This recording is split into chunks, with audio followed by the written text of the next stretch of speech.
একসাথে এত মানুষের জমায়েত বাংলাদেশ আগে কখনো দেখেছে কিনা তা বোধহয় হলফ করে বলা কঠিন। সংখ্যার হিসাবে কত লাখ কে জানে।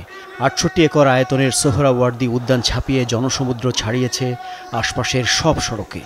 শাহবাগ, নীলক্ষেত, কাকরাইল, বাংলা মোটর সহ বিভিন্ন রাস্তায় তখন মানুষের সয়লাব। তীব্র গরম উপেক্ষা করে ঢাকার বাইরে থেকেও সামিল হয়েছেন বহু মানুষ। গণজমায়েতের নির্ধারিত কয়েক ঘন্টা আগে থেকেই শহরের প্রধান সড়কগুলোতে ছিল মার্চ ফর গাজা কর্মসূচির মিছিল। ঢাকার বুকে অগুন্তি পতাকার ঢেউয়ে যেন জেগে উঠল নিপীড়িত ফিলিস্তিনের স্বাধীনতার গর্জন। স্লোগানে স্লোগানে বর্বর ইসরায়েলকে জানিয়ে দিল ফিলিস্তিনিদের অস্তিত্ব কেবল একটি ভূখণ্ডে সীমাবদ্ধ নয়, ছড়িয়ে আছে বিশ্বজুড়ে। এই ইসরায়েলের কাফেরের দালালেরা, তোমরা শুনে রাখো, পৃথিবীর মুসলমানরা কখনো ভয় করে না। পৃথিবীর আমরা আমাদের বুকের শেষ রক্তবিন্দু আমরা আমাদের জীবন দিতে দ্বিতীয়বার ভাবব না। আমরা মনে করি যে কোনো স্বার্থের উদ্যোগে ওআইসি এবং জাতিসংঘকে এখন ফিলিস্তিনের পাশে দাঁড়াতে হবে। আমরা তো ওই দেশে যেতে পারছি না, তাই আমাদের দেশে যতটুকু সামর্থ্য আমরা প্রতিবাদ করতেছি। গাজাবাসীর প্রতি সংহতি জানানোর এই মিছিলে সামিল হয় দেশের সব রাজনৈতিক দল, ধর্মীয়, সামাজিক, সাংস্কৃতিক সংগঠন ও প্রতিষ্ঠানের প্রতিনিধিরা।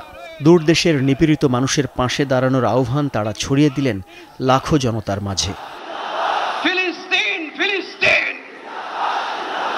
আল কুদুস আল কুদুস। এরপর মঞ্চ থেকে ঘোষণা করা হয় ঘোষণাপত্র। ইসরায়েলের সাথে কূটনৈতিক সম্পর্ক ছিন্ন করতে পৃথিবীর সব দেশের প্রতি আহ্বান জানানো হয়।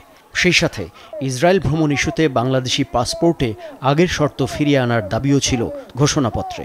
পূর্ব জেরুজালেমকে ফিলিস্তিন রাষ্ট্রের রাজধানী হিসেবে আন্তর্জাতিকভাবে স্বীকৃতি দিতে হবে এবং ৫ ফিলিস্তিনিদের আত্মনিয়ন্ত্রণ, নিরাপত্তা এবং রাষ্ট্রীয় সার্বভৌমত্ব প্রতিষ্ঠার পথ উন্মুক্ত করতে হবে।